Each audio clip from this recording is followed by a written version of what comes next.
Namo tassa bhagavato arahato samma sambuddhassa. Namo tassa bhagavato arahato samma sambuddhassa. Namo tassa bhagavato arahato samma sambuddhassa. Buddhang dhammang sanghang namasami.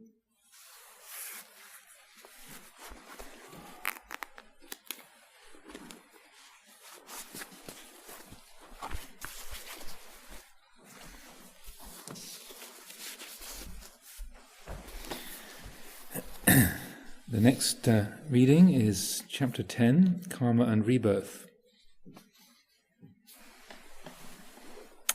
Karma is a subject people like to talk about, to speculate about, with opinions and views concerning what we were in the past and what we might become in the future, about how our karma affects someone else's and so forth. I try to point out how to use this. Karma and rebirth are words.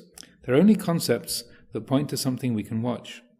It's not a matter of believing or disbelieving in karma, but of knowing what it really is. Karma actually means action, or the result of action. More precisely, karma refers to the intended action, bodily, verbal, or emotional, while vipaka, or old karma, or resultant karma, refers to the results of actions, such as moods, tendencies, and attitudes. Ajahn Amaro here often uses karma to refer to old karma. The point is, of course, that what one experiences as me and mine is caused and conditioned, either as an impulse and intention or as a result of action. So karma actually means action, or the result of action, and we can observe it by being aware of what we are conscious of in the moment. Whatever arises, thought, mood or memory, pleasant or unpleasant, it's bound up with karma, and it's something moving from its birth to its death. You can see this directly, but it's so simple that, of course, we'd like to speculate about it. Why do we have the karma we do have? What happens if we aren't enlightened? Will we be born in a higher realm if we practice hard, or will the karma from previous lives overwhelm us? Or we speculate about rebirth. What is it that carries on from one life to the next if there's no soul? If everything's anatta, how can I have been something in a previous life and have some essence that's born again? But if you watch the way things operate independently of yourself, you begin to understand that rebirth is nothing more than desire seeking some object to absorb into, which will allow it to arise again. This is the habit of the heedless mind. When you become hungry, because of the way you've been conditioned, you go out and get something to eat. That's an actual rebirth, seeking something, being absorbed into that very thing itself. Rebirth is going on throughout the day and night, because when you grow tired of being reborn, you annihilate yourself in sleep. There's nothing more to it than that. It's what you can see. It's not a theory, but a way of examining and observing karma. Do good and you'll receive good. Do evil and you'll receive evil. This is the quotation. We worry, I've done so many bad things in the past. What kind of result will I get from all that? Well, all you can know is that what you've done in the past is a memory now. The most awful, disgusting thing you've ever done, which you wouldn't want anyone to know about, the one which, whenever anybody talks about karma and rebirth, makes you think, I'm really going to get it for that one. That thing is a memory, and the memory is the karmic result. The additions to it, like fear, worrying, and speculating, are the karmic results of unenlightened behavior. What you do, you remember. It's as simple as that. If you do something kind, generous, or compassionate, remembering it makes you feel happy. If you do something mean and nasty, you have to remember that. If you try to repress it, run away from it, become caught up in all sorts of frantic avoidance behavior, that's the karmic result. Karma will cease through recognition. In mindfulness, you allow karmic formations to cease rather than recreating them, or annihilating them, or recreating them. It's important to recollect that whatever you create, you destroy, and what you annihilate, you create. One conditions the other, just as the inhalation conditions the exhalation. One is the karmic result of the other. Death is the karmic result of birth. And all we can know about And all we can know about that which is born and dies is that it's a condition and not self. No matter what the memory might be, it's not self. If you have the memory of murdering 999 people, that's just a horrendous memory now. Maybe you think, that's getting off too easily. Somebody who's killed 999 people should suffer for a long time and be punished and tormented. But it's not necessary to go to any lengths to punish anyone, because their punishment is their own resultant mind states. Who knows what wretched future births they may have to endure? But what we can know now is that as long as any of us persists in being ignorant, unenlightened and selfish, we will create more karmic cycles. Our lack of forgiveness and compassion, our trying to get even with, quote, those evil criminals, that's our karma, and we reap the karmic result of the miserable state of hatred. As Buddhists, we take refuge in the ultimate truth, and in the Buddha, Dhamma and Sangha as conventional forms. This means that we have confidence in the ultimate truth, in the uncreated and the unconditioned. Not in what we conceive, but in recognizing conditions as conditions, and allowing karmic formations to cease. We just keep recognizing conditions instead of creating more karma around those conditions through fear, envy, greed and hatred. This is a gentle recognition that karmic formations are what we are not. There's nothing we can say about what we are, because in ultimate truth there are no beings. Nobody is ever born or dies. Our path of practice is to do good, to refrain from doing evil with body and speech, and to be mindful. Don't create complexities around that or seek perfection in the realm of the senses. Learn to serve and help each other. Take refuge in the Sangha by being confident of your intentions to be enlightened, to do good, to refrain from doing evil. Maybe you'll fail sometimes, but that's not your intention. And always allow others to fail. We may have ideas and opinions about each other, but give each other space to be imperfect, rather than demanding that everyone be perfect so as not to upset you. That's very selfish, but that's what we do. We pick and choose. These people are the ones we want. These people are the ones we don't want. These are worthy. Those are unworthy. These are the ones who are really trying. Those are the ones that aren't. For peace of mind, when somebody does something wrong, recognize it as a karmic formation, thinking, how dare they do that? How dare they say that? How many years have I been teaching now, giving myself up for the welfare of all sentient beings, and I don't get any thanks for it? That's an unpleasant mental state. It's the result of wanting everybody else never to fail me and always live up to my expectations, or at least cause me no problems, of wanting people to be other than they are. But if I don't expect you to be anything, I don't create anyone in my mind. If I think, that's so-and-so, who did this and then he did that, I'm creating a person out of karmic conditions, and I suffer accordingly with an unpleasant memory every time I see you. And if you're ignorant and do something to me, and I do the same to you, we just reinforce each other's bad habits. We break these habits by recognizing them, by letting go of our grudges and memories, and by not creating thoughts around the vipaka, the resultant karma, the conditions of the moment. By being mindful, we free ourselves from the burden of birth and death, the habitually recreated pattern of rebirth. We recognize the boring, habitual reactions of unsatisfactoriness, the obsessions with worry, doubt, fear, greed, hatred, and delusion in all their forms. When we're mindful, there's no attachment to ideas and memories of self, and creativity is spontaneous. There's no one who loves or is loved. There's no personal being who is created. In this way, we find the real expression of kindness, compassion, joy, and equanimity, which is always fresh, always kind, patient, and ever forgiving of oneself and others.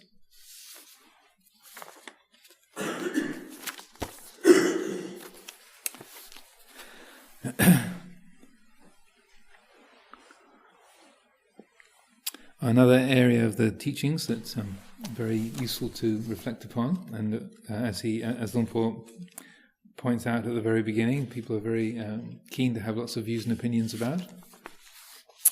When the Buddha talked about, people love to say, the skeptical materialists love to say, well, it's all just metaphorical. When the Buddha talks about past lives and future lives, it's all, he didn't really mean that. He's just talking about the psychological rebirth. And then the people who like the idea of past lives and future lives say, rubbish, of course he means different realms of existence, and lives before this one and lives after this one. And so then, attaching to views, then you end up with clinging and suffering. So what Luang Por is pointing to here is just developing the practice around looking at the nature of cause and effect, just seeing how the process of rebirth is not something that it's remote. I mean, just the word is an uncommon word, or it can make things sound very sort of special in our minds, in our perceptions. But what he's trying to point to is just the law of cause and effect as it occurs in our minds. As Ajahn Chah would say also, that if you want to understand the law of karma and rebirth, just notice how if you go to sleep at night with a bad mood, if you're angry with someone, when you put your head down on the pillow, when you wake up in the morning, it's right there waiting for you. And so it's just that much. It's just the power of a mood to carry on from one moment to the next, one day to the next, and that what we put our attention on, that creates a momentum. And as the Buddha also said, what we frequently think and ponder about, that's the direction that the mind will head in. It's not rocket science, as they say, but it's also, nowadays it's neuroscience, because they can look inside your brain and do little mappings with MRI scanners and actually see the pathways really physically being developed, what they call neuroplasticity. You actually mark out the areas of the brain that are used more than others. You can see them increase in certain ways, or be diminished in certain ways according to the amount of activity and the patterns of thinking that go on in those areas. So the point of the teachings about karma and rebirth are not just to be another belief system, but they're there to help us recognize these patterns and to enable us to free ourselves from the patterns that are destructive and harmful, and to cultivate the patterns that are helpful and liberating. What he doesn't use the actual phrase here, but there's a phrase that you get in the suttas, the karma that leads to the end of karma, or the action that leads to the end of action. And so that is a synonym, or another way of talking about the development of insight, that quality of wisdom that is able to watch these processes. The deliberate rousing or cultivation of insight is called the karma that leads to the end of karma, because it's a kind of work, it's an action, there's something that's being done, but it leads to the no more deluded actions being taken, or the actions that follow along the development of insight are in tune with the time, the place, and the situation. This little comment that he makes here about saying, if you have the memory of murdering 999 people, that's just a horrendous memory now. Maybe you think that's getting off too easily. And it's a useful area of this all to consider, the whole realm of judgment and punishment and revenge and such like. And if you listen to the words of the sharing of blessings that we do very often here, I was very struck when we first translated that into English. I'd seen the words sort of translated in a book, but when we started to chant the English version, had a very strong impact on me, because I hadn't really quite digested, hadn't quite cognized how you're sharing the blessings of you're consciously sharing the good karma of your life with people who have negative thoughts towards you, people who have been harmful to you. That you're sharing the goodness of your life. You're kind of spreading out what good karma you have to those who are friendly, indifferent, and hostile. The highest gods and evil forces. So it represents within that a very important principle of non-vengeance. And just as Luang Por is saying here, you don't have to punish people or wish them ill, because they have to remember the things that they've done. Those things have their own effects, so you don't have to pile on more negativity.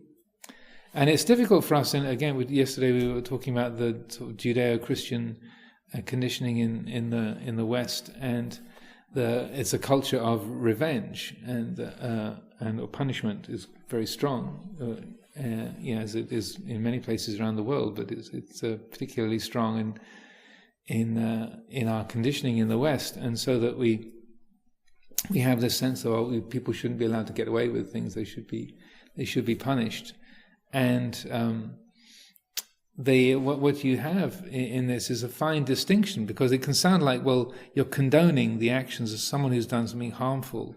Are you glad that Adolf Hitler or Joseph Stalin or Mao Zedong, were responsible for killing tens of millions of people in their lifetimes? Are you happy about that? Is that are you rejoicing in the fact that they created their bad karma? You want to share your good karma with those guys? Because it can seem like if you're not angry and vengeful, then you're condoning the action, and that it seems like you're going along with it.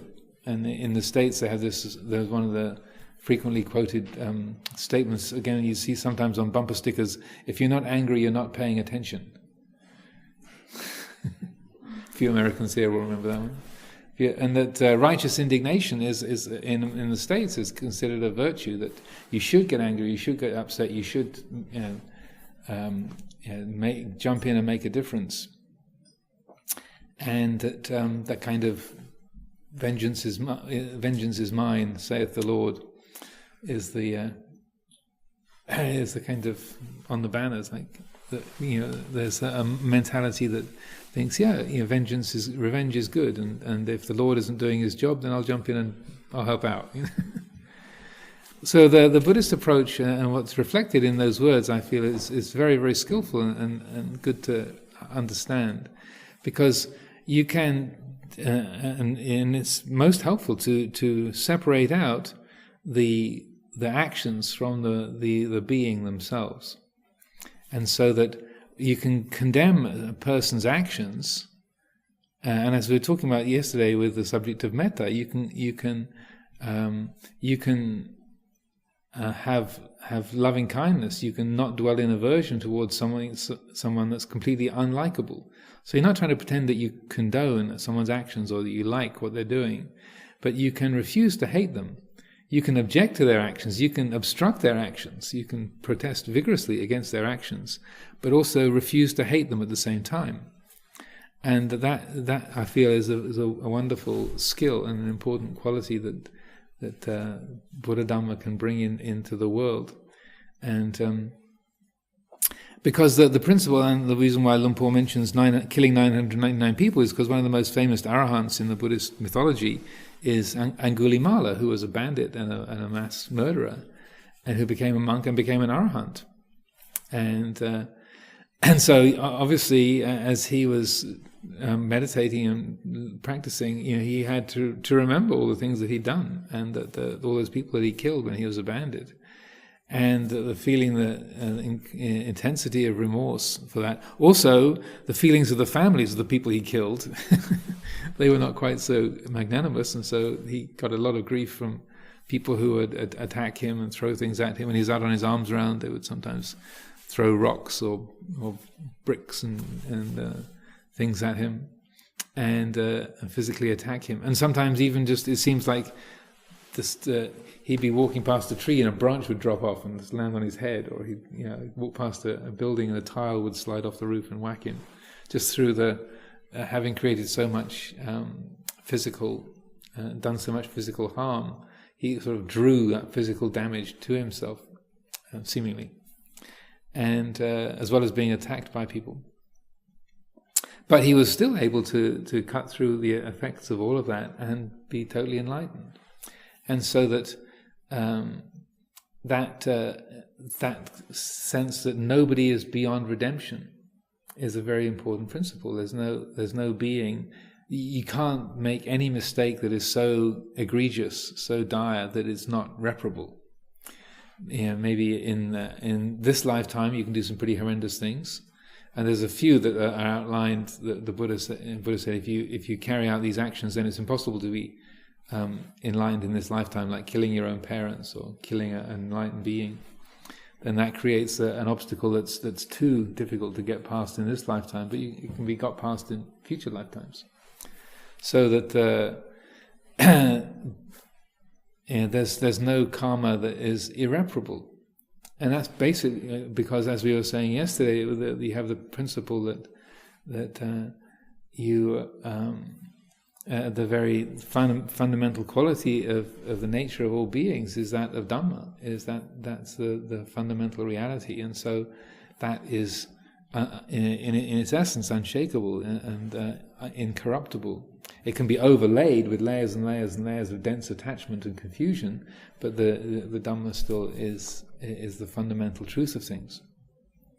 There's also an example that I give in respect to this very regularly is about Mahamoggallana, the Buddha's second disciple. So Sariputta and Moggallana, these two statues on the kneeling statues on the first layer of the shrine, they represent the Buddha's two chief disciples, Sariputta and Moggallana. And Moggallana was the one who was most famous for having very comprehensive psychic powers. Sariputta was the one who was most well known for having very abundant wisdom. He was also, Sariputta was a great meditator, but also had no psychic powers at all. Mahamoggallana had lots of psychic powers. And there's a very interesting discourse in the middle length discourses called the Rebuke to Mara. And it starts off with Mara, who's the embodiment of unskillfulness and delusion, trying to give Moggallana a bad time. And he's entered into his body, and he's sort of and he's trying to cause Mahamoggallana some difficulties and upset. And Moggallana says, "Don't think I don't know that you're there, Mara. I know that's you. You come out and stop mucking around. Stop trying to give me a hard time. And don't think I don't know you, because I do." And he said that you might not know this, but in a previous life there was a Mara called Dusi in the lifetime of I think the Buddha Kakusanda, and during that lifetime, then that Mara Dusi entered into the mind of a local shepherd boy and caused him to pick up a stone and throw it, and the rock cut the head of the Buddha Kakusanda's chief disciple. And at that point, the Buddha was moved to turn around and say, "Dusina Mara, you know no moderation." And that was such an unskillful act. Then immediately at that point, that Mara passed away, and because of the heavy karma he just created. So he said, "Well, that Mara Dusi, he had a sister. His sister was called Kali. Kali had a son. That's you. And I was the Mara Dusi. So you are my nephew. So I know you, Mara. Don't think I don't know you. I know you." So you might think, well, that's a mythological tale. It's there in the suttas. The Rebuke to Mara, I think it's sutta number 52 in the Majjhima. And even if it is a fairy tale, it's a very useful fairy tale, because there you have the Buddha's second disciple saying, in a very matter-of-fact way, that also how it's presented in the suttas, it's not like, incredible, amazing, look at this, Moggallana was a Mara in a previous life. It's like, oh, by the way, I know this, I recognize you because I was your uncle, I'm family. That it's almost sort of beside, kind of along, just as a kind of interesting matter of fact along the way. It's not made any kind of, like any sort of dramatic or special or extraordinary thing. It's just, oh yeah, I happen to have been Mara, a few lifetimes ago. So there you have an arahant, the embodiment of goodness and wholesome qualities in the universe, who a few lifetimes back was the embodiment of evil. That was sort of the kind of lord of delusion and the embodiment of unwholesomeness in the universe. A few lifetimes later, is able to turn that flow of karma and negativity around to become a great disciple of the Buddha. So even if it's only symbolic, it's a powerful symbol to me, and a really useful and important one. So that if you've been thinking, oh, I'm so useless, I'm so hopeless, I kept looking at my watch, waiting for the washing up to be over.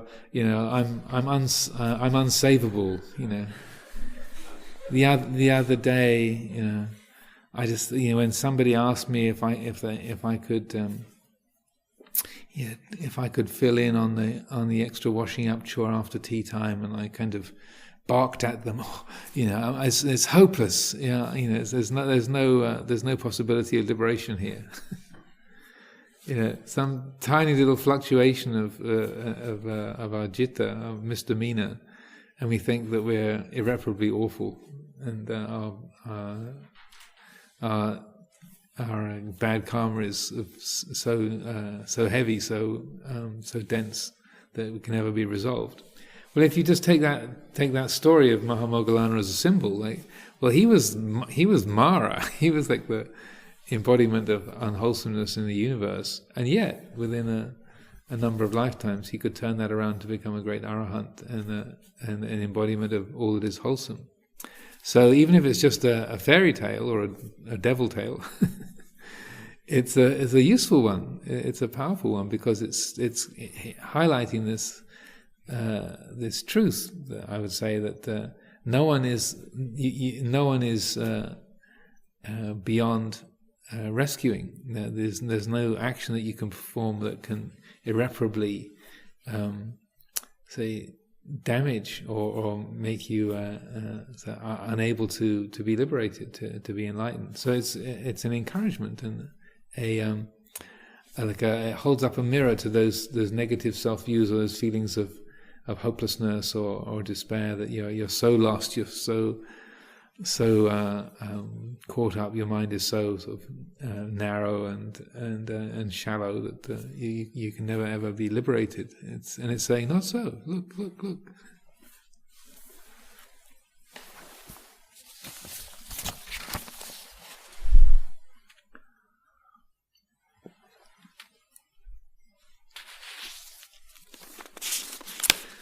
So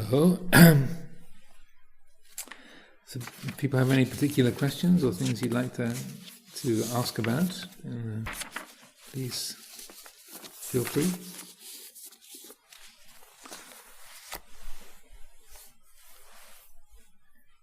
Yes? The meaning of sankhara, because I heard Ajahn Amaro the other day talking about it as karmic formations, and I've never heard it described like that, and I'm wondering how it connects to intention, as opposed to, I've been thinking of sankharas as a sort of thought formation, a sort of clumping together of, say, memory or something like that. But I think I've got it muddled with perception. No, you're not muddled. The word sankhara is used in a variety of different ways. So, probably the best English translation for sankhara is thing. So the fairly broad range of stuff that can fit in the category of thing, and so one of those is a karmic formation, or it's the like the word sankhara means put together, or that which is compounded. So when it's being used to refer to intention or karmic formations, it's in a way, it's picking up the element of the putting together of something, what makes things form in a particular way, and so that that sense of a decision or an intention, the mind kind of moving towards a particular object, as a specific meaning of sankhara is that kind of the mind sort of gravitating to a particular object, and then that quality of intention. Well, one of the Buddha's definitions of karma is, he says that karma is intention, cetana, and that so that putting the mind onto something and acting to the mind, so acting to and moving towards that particular thing, focusing on that. The choice to steer the mind in a particular direction, that would be sankhara in that respect. But a thought is a sankhara, the body is a sankhara. And so it's one of those words that's got a lot of different shades of meaning, and you have to look at the context of it, of how it's being used. Does that make sense? It makes sense, but I'm trying to piece together. I'm not sure how it fits when we talk about the 5 khandhas and when we talk about it in that order. Does it have a limited meaning there, or is it referring to every way you can describe something? In the 5 khandhas, it's more referring to every kind of mental formation. So it's referring to a thought, a memory, a mental image, a mood, an emotion. Those are all sankhara. So in that respect, mental formations is the best translation for it in the 5 khandhas. In the dependent origination, avijja paccaya sankhara, in that the best translation is karmic formations. So that is like because it's describing how when there's ignorance, when the mind doesn't see clearly, then the attention moves to an object and is drawn. There's an intentionality arises, like, oh, that's interesting, or that's frightening, or oh, I don't like that. So that's like the first sort of movement of the mind towards creating a thing. You can also at that in that respect, you can think of it as the beginning of subject-object duality, like of a me here and a thing there, and then the me relating to that thing through intending to the kind of way of relating to that thing. I like it, I don't like it. There's a me here and there's a thing out there. So it's that forming of the self and other duet. It takes a lot of reflection, and also in the meditation it can be helpful to just pick that up and to say, explore that. Okay, how does that work? How does avijja condition sankhara, avijja paccaya sankhara? And in previous winter retreats, you get Luang Por Sumedho giving a couple of Dhamma talks a day for 2 or 3 weeks just on avijja paccaya sankhara. And his way of phrasing it was ignorance complicates everything. And so that sankhara in that respect is being more like the whole world of things. When there's ignorance, when there is a not seeing clearly, then the mind creates it solidifies the world of things. But it's useful in the meditation to pick up a single word like that and say, well, how does that work? What's this referring to? What's my felt experience of avijja paccaya sankhara? Or, okay, so sankhara is between sanya and vijnana on that spectrum of the 5 khandhas. Now, what's it referring to there? How does that fit? Or what does that? And you're just picking it up and exploring it, using the quiet mind and the reflective capacity to take up those sort of central themes and explore them and think. And then sometimes what happens is that you get to a point where you realize, I haven't got a clue. And that's quite all right. I mean, but when I'd never heard of Paticca Samuppada when I was in Thailand at all, and I only ever heard about it when I came back to England, and then Luang Por sort of mentioned it in a few Dhamma talks, and then looking it up in some of the suttas, and you think, what the heck is this about? Really, it's like, there's not a clue. What do these words mean? What's a karmic formation? And how is feeling there? Vedana conditions tanha. Well, how does that relate to nama rupa down there? Because isn't nama rupa the 5 khandhas? So just kind of running into these dead ends, and I thought, okay, well, I'll put it on the mystery shelf. I just don't understand it. I don't know what it's about. And so then that's quite all right. Just to think, I just haven't got a clue what those words are referring to or how that fits together.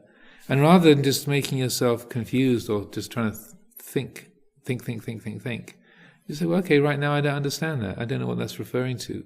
Fine, just park it. And then I found over the subsequent 2 or 3 years, 3 or 4 years, every so often there'd be a little, oh, I see. And just, a little element of it would get a bit clearer. And it wasn't really until when there's winter retreats when Luang Por will be talking about dependent origination all the time, 2 or 3 talks a day for 3 months.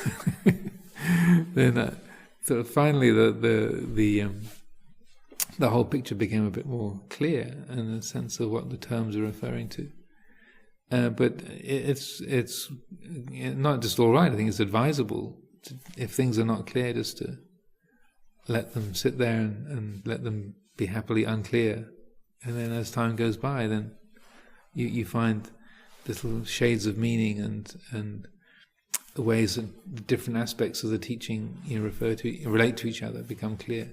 Sometimes you just hear you see one phrase in a sutta, or Luang Por would sort of use a particular term or a different way of referring to something in a talk, and you go, oh, that's what he's been talking about. Oh, right, okay.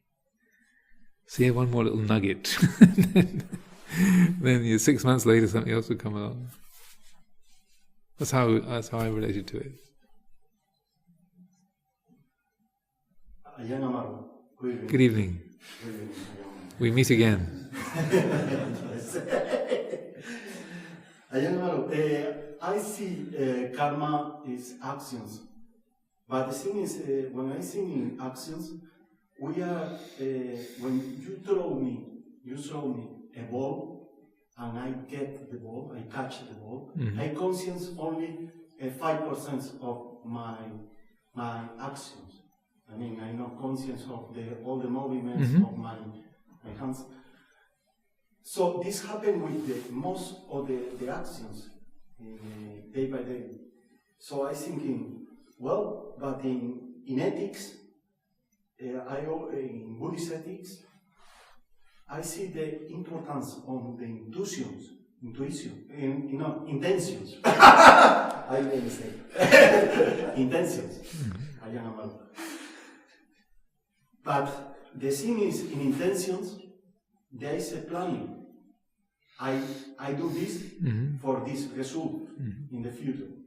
I do this to make suffer this person, or I do this for the goodness of this person. So, for planning, you need to be conscious of this planning. So, for intention, you need to be conscious, because you have to make a plan. So the problem is, in the actions, we are not conscious all the time of their own actions. So we cannot be conscious of all, we cannot have intention in all our actions. But we pay for Yeah, right, that's so that means it's worthwhile developing more mindfulness. That's why mindfulness is so important. Is because you follow impulses. We feel attraction or aversion. We feel fear, or we feel possessiveness, and we follow that before we even realize that we followed it. It's like we've bought something without even realizing our hands have handed over the money. It's like, how did I get this? So that's why one of the reasons why mindfulness is so important. It's so that when you are more alert to those impulses of liking something or disliking something, being afraid of something or being possessive of something, then you catch it straight away, and you don't create karma around it unconsciously. But also that the way that the perceptual system works, that you can see something and create an intention towards it and act on it extremely quickly. That it's very, very fast. And so that's one of the reasons why the more mindful that we can be, then the more you prevent yourself getting caught in those situations. Also, the more that you don't put yourself in situations where it's easy to create bad karma. Like if you want to not drink alcohol, don't go in the pub. It's very basic Buddhist psychology, If you don't want to get in a fight, don't go to the boxing match, or don't go to the football ground.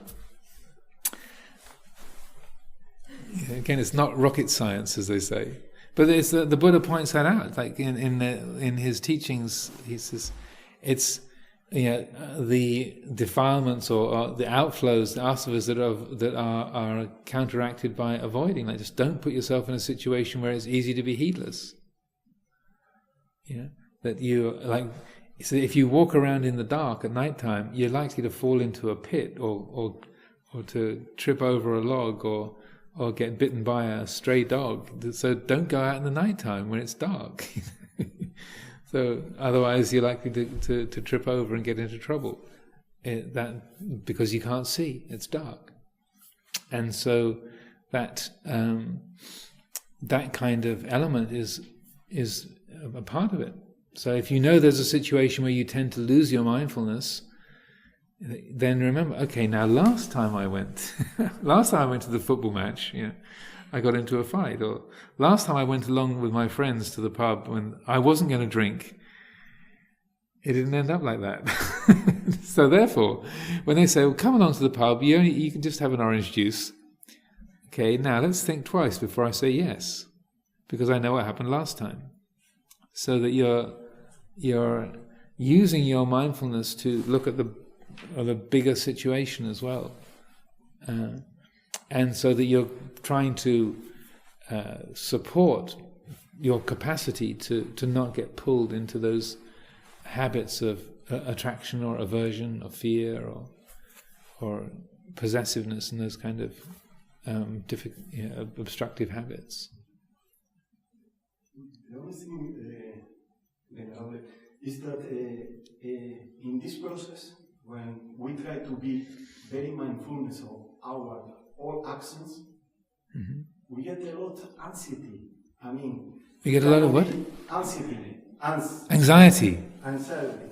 Yeah, Anxiety. I have this guy. Very lucky I am. So, anxiety, because you cannot be mindfulness of all the action because it's so many conditions we are. So it's a lot of suffering. It doesn't have to be. Yeah. It doesn't have to be. You have to. It's a. If you try too hard, then you're not being mindful of your attitude. So that it's a. You're creating more suffering by trying to be mindful all the time. And just because of the way you're holding it, then it creates more suffering. But it doesn't have to be that way.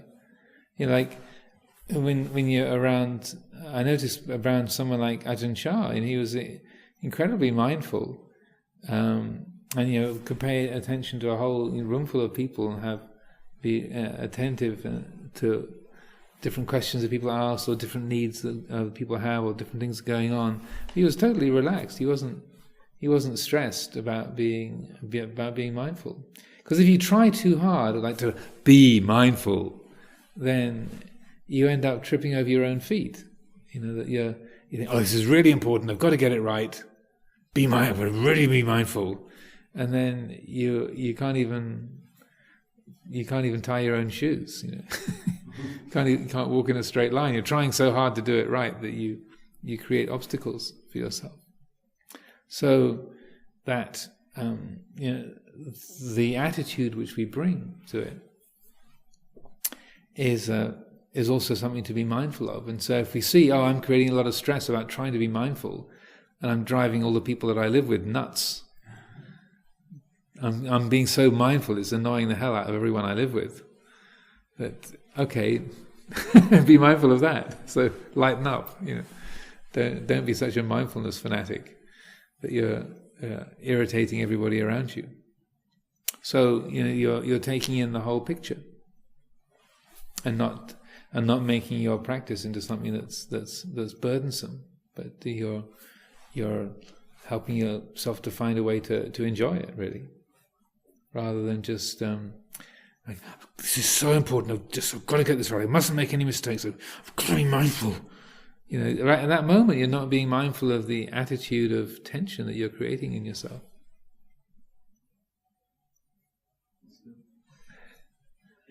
Lighten up. Not just be enlightened, lighten up.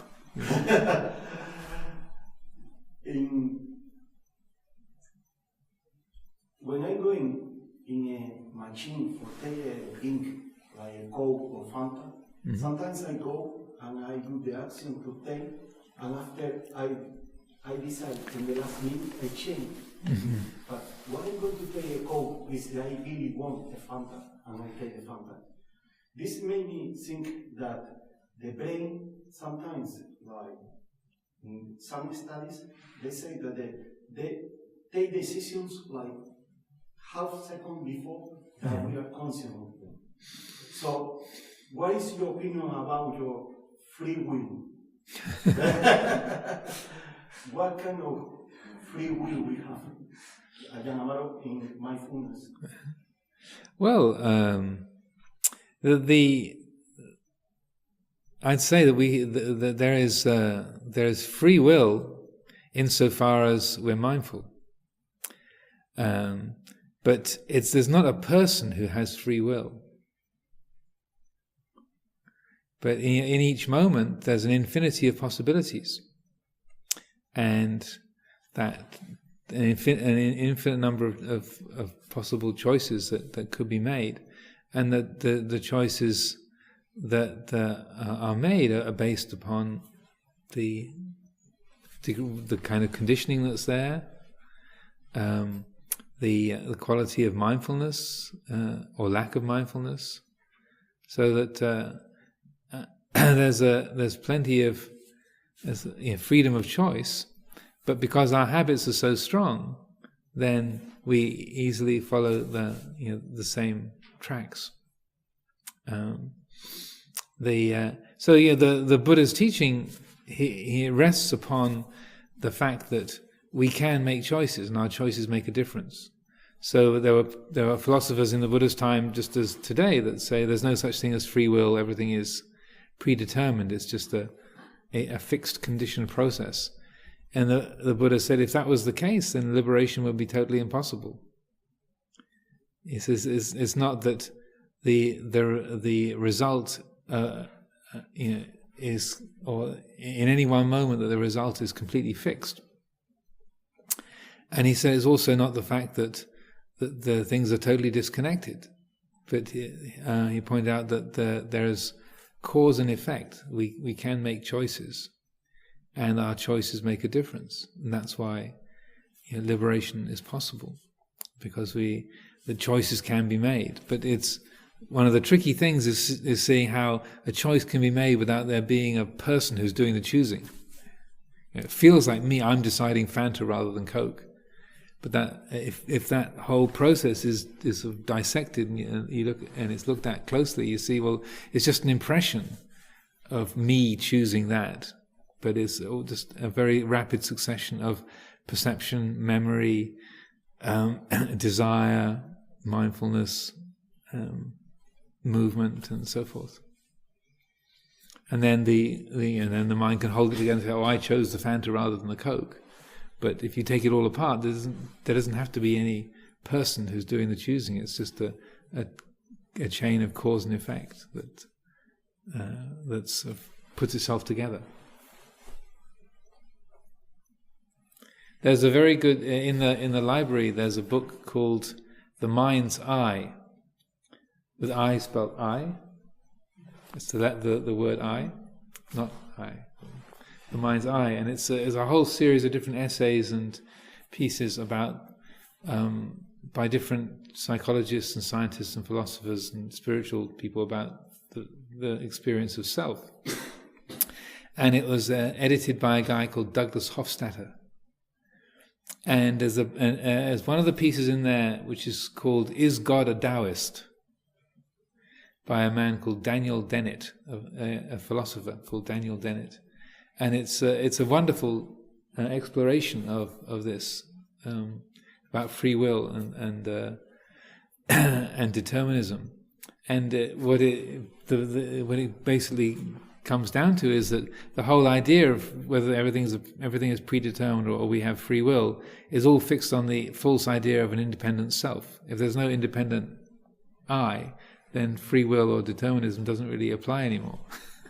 Anyway, if you want to track it down in the library, I don't think there's a Spanish version, but you can have an English Not so lucky. explainers for you. But it's a very wonderful little. It's a kind of dialogue between God and a human being, and it starts off with a human being saying, if only I didn't have free will, everything will be fine.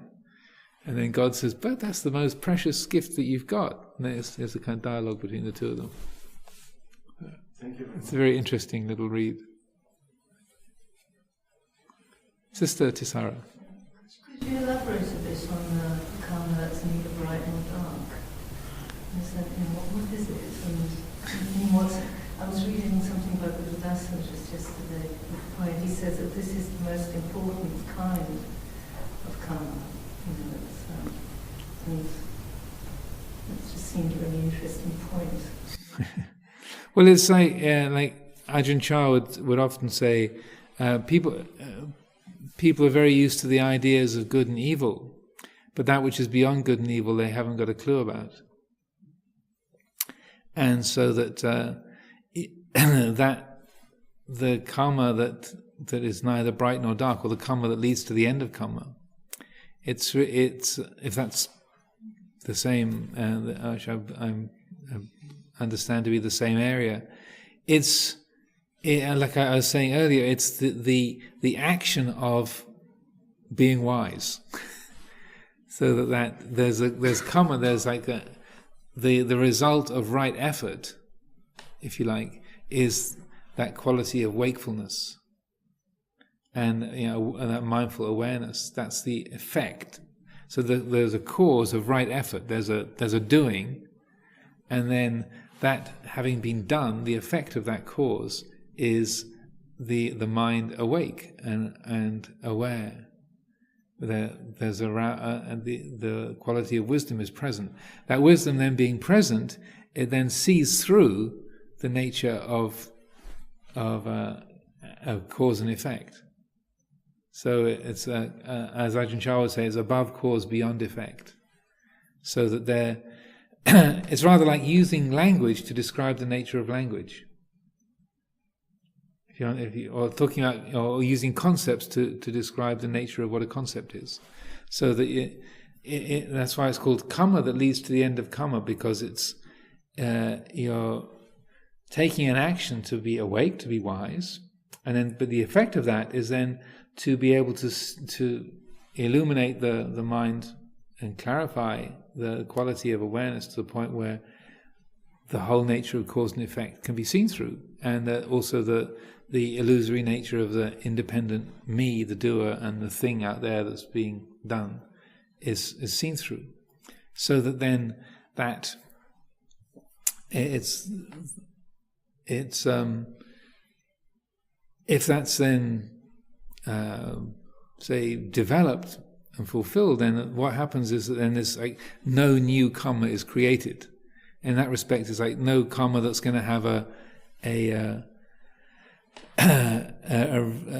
sort of further results in the future. So what it means is effectively that every action and every word is then fully attuned to the time, the place, the situation. So you're not creating any kind of attachments or aversions or things that are going to have going to be resulting in further attachment and the habits of rebirth in the future. So they say, like for an arahant, once the arahantship has been realized, then say you were an arahant, ding. Then then your life would carry on. You keep breathing and doing things and functioning in the world as a nun, as a woman, relating to people around you. So fitting in and acting appropriately with the time, the place, the situation, but yet not creating in all of that activity. You're not creating new karma. Like in a way, it's like you're acting out the results of past karma, but you're not creating fresh karma. That make sense? Yes, so in a way, the end of karma could be described as the still mind. Yes, yeah. But that still mind is constantly participating in the world, and also can be it can be developing a lot of initiative. I mean, like the Buddha was an embodiment of the still mind, but he did a lot of stuff. 45 years, he was very active and took a lot of initiative. And so even out of that still mind, there can be things that are kind of coming into the world which have their ripples into the present day. But the internal experience of the Buddha was not of creating any more kind of attachment or anything that was going to have a residue for rebirth. So it's tricky to separate those things out, but it's like, yes, there are the effects of those actions. The Buddha gave all these teachings and we've inherited them and we're still using them 2,500 years later, but he wasn't hanging on to any of it. There was no sense of possessiveness or hoping or fearing, or it's just, okay, here it is. And then there's no momentum carrying on from that. And there's this very interesting phrase that Venerable Sariputta says at a certain point. He said, when asked about the work, the playing out of of karma of a life for someone who's fully enlightened, there's somebody, I forget the exact situation, but someone asked him, how do you experience your life? As a fully enlightened being, and he says, I do not long for life, I do not long for death, but I know my time is coming, like a servant does their wages. So that there's the playing out of the aging body and the sense organs and relating to the world, and that yes, that's carrying on doing its thing. So he's not waiting for it all to be over. He doesn't long for death. He doesn't long for, not trying to keep it going and to hang on to it and relish every moment. I do not long for life, I do not long for death, but I know that my time is coming, like a servant does their wages, that when the conditioned form comes to an end, then there'll be the parinibbana, which the Buddha said was that on the one time he talked about it, he said this is unutterable bliss. But also he refrains from talking about any being going any place or in any state. But then when Sariputta talks about his wages, getting the wages, it's a sense of knowing that when there's the final breaking up of the khandhas, then that's even though that wasn't felt as burdensome, it's a very nice prospect. The wages are coming on Friday. So it's an interesting little passage to reflect on, and that it's also it relates to how we hold the idea of work. And we tend to, because culturally we tend to think of, if I've got to do something, then that's a chore. Work is a burden. Wouldn't it be nice if I didn't have to work? I'm looking forward to the weekend. When I retire, oh great, I haven't got to do anything today. There's that way of any work or any doing is felt as something that's a pressure or as a burden. But this way of understanding karma, if you like, is recognizing that there can be work going on without it being stressful or burdensome at all, and that it's not waiting for, you're not looking for peace by there being no thing going on. That makes sense?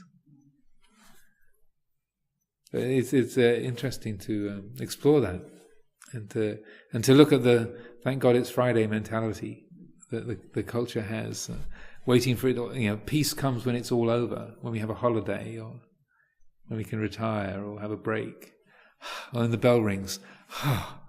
Thank goodness the meditation's over now. Because even doing the meditation can become a chore. So just that different way of holding work or activity is it makes a huge difference. Okay, I think that's enough for today. Thank goodness that's over.